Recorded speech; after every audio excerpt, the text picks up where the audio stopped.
ಆರಾಧನಾ ಚಾನಲ್ಗೆ ಸ್ವಾಗತ. ಇವತ್ತು ಚಿಕನ್ ಚಾಪ್ಸ್ ಯಾವ ಥರ ಮಾಡೋದು ಅಂತ ನೋಡೋಣ. ನೀವು ತುಂಬ ಸಲ ಮಾಡಿರ್ತೀರಾ, ಆದರೆ ಇದೊಂದು ಸಲ ಟ್ರೈ ಮಾಡಿ ನೋಡಿ. ಇದು ಚಿಕನ್ನ ತೊಳೆದು ನೀಟಾಗಿ ಎತ್ತಿಟ್ಕೊಂಡಿದ್ದೀನಿ. ಅರಿಶಿನ ಪುಡಿ, ಉಪ್ಪು ಹಾಕಿ ತೊಳೆದಿಟ್ಕೋಬೇಕು.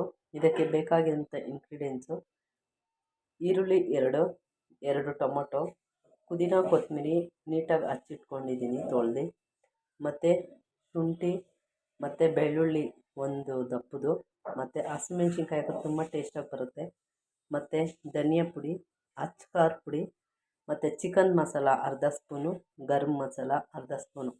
ಇವಾಗ ಯಾವ ರೀತಿ ಮಾಡೋದಂತ ನೋಡೋಣ. ನಾನು ಆಯಿಲ್ ತೋರಿಸಿರ್ಲಿಲ್ಲ ಅವಾಗಲೇ, ಇವಾಗ ಆಯಿಲ್ ಹಾಕ್ತಾಯಿದ್ದೀನಿ.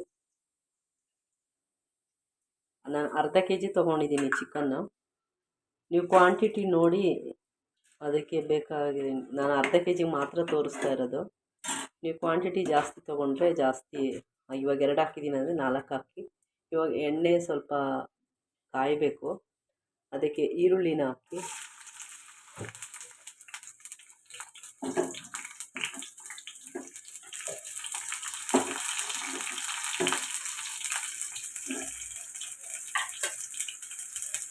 ಸ್ವಲ್ಪ ಎಣ್ಣೆ ಆಯಿಲಲ್ಲಿ ಬೇಯಬೇಕು, ಸ್ವಲ್ಪ ಕೆಂಪಾಳ ಆಗಬೇಕು ಈರುಳ್ಳಿ. ಮತ್ತು ಅದಕ್ಕೆ ರುಬ್ಬಿಟ್ಕೊಂಡಿರೋಂಥ ಟೊಮೊಟೊನ ಹಾಕಿ. ಇದು ತುಂಬಾ ಟೇಸ್ಟಾಗಿ ಬರುತ್ತೆ. ಇದು ಹಸಿ ಟೊಮೊಟೊನೇ ರುಬ್ಬಿದ್ದೀನಿ, ಅದು ಸ್ವಲ್ಪ ಎಣ್ಣೆಯಲ್ಲಿ ಬೇಯಬೇಕು, ಹಸಿ ವಾಸನೆ ಎಲ್ಲ ಹೋಗಬೇಕು. ಮತ್ತು ಅದಕ್ಕೆ ಶುಂಠಿ ಬೆಳ್ಳುಳ್ಳಿ ಪೇಸ್ಟ್ ಮಾಡಿ ಇಟ್ಕೊಂಡಿದ್ದೀನಿ, ಅದನ್ನು ಹಾಕಿ.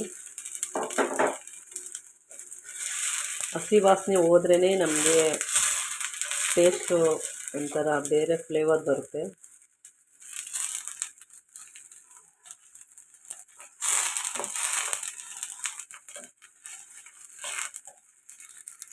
ಹಸಿ ವಾಸನೆ ಎಲ್ಲ ಹೋಗಿದೆ. ಇದಕ್ಕೆ ಗರಂ ಮಸಾಲ, ಧನಿಯಾ ಪುಡಿ, ಇದನ್ನು 3 ಒಟ್ಟಿಗೆ ಹಾಕ್ತಾಯಿದ್ದೀನಿ. ಇದಕ್ಕೆ ಮತ್ತೆ ಒಂದು ಸ್ವಲ್ಪ ಅರಿಶಿನ ಪುಡಿ ಸೇರಿಸಿ,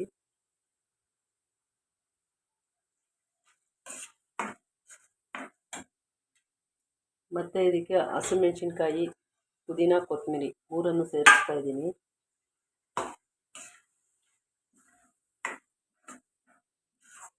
ನಿಮ್ಗೆ ಎಷ್ಟು ಬೇಕೋ ಅಷ್ಟಕ್ಕೆ. ಧನಿಯಾ ಪುಡಿ ನಾನು ಮನೆಯಲ್ಲೇ ಮಾಡಿರೋದು, ಅಂಗಡಿಯಿಂದ ತಂದರೆ ಚೆನ್ನಾಗಿರಲ್ಲ, ಯಾಕಂದರೆ ಅದ್ರ ಟೇಸ್ಟೇ ಬೇರೆ ಹೋಗ್ಬಿಡುತ್ತೆ ಅಂಗಡಿ ಪುಡಿ ತಗೊಂಡ್ರೆ. ಮತ್ತು ಇದಕ್ಕೆ ಚಿಕನ್ನ ಸೇರಿಸಿ, ಇದಕ್ಕೆ ನಿಮಗೆ ರುಚಿಗೆ ತಕ್ಕಷ್ಟು ಉಪ್ಪನ್ನು ಹಾಕಿ.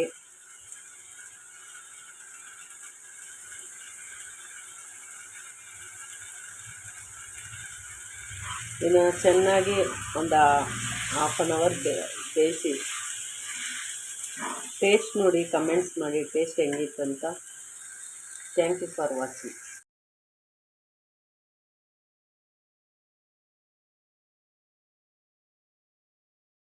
ನೋಡಿ, ರೆಡಿಯಾಗಿದೆ ಚಿಕನ್ ಚಾಪ್ಸು. ಇದಕ್ಕೆ ಅನ್ನ, ಮುದ್ದೆ ಎಲ್ಲನೂ ಊಟ ಮಾಡ್ಬೋದು. Thank you for watching. ಎಲ್ಲರಿಗೂ ಶೇರ್ ಮಾಡಿ, ಕಮೆಂಟ್ ಮಾಡಿ, ಸಬ್ಸ್ಕ್ರೈಬ್ ಮಾಡಿ. ಏನಾದರೂ ಪ್ರಾಬ್ಲಮ್ ಇದ್ದರೆ, ತಪ್ಪಿದರೆ ನನಗೆ ಹೇಳಿ, ನಾನು ಸರಿ ಮಾಡ್ಕೊತೀನಿ. Thank you.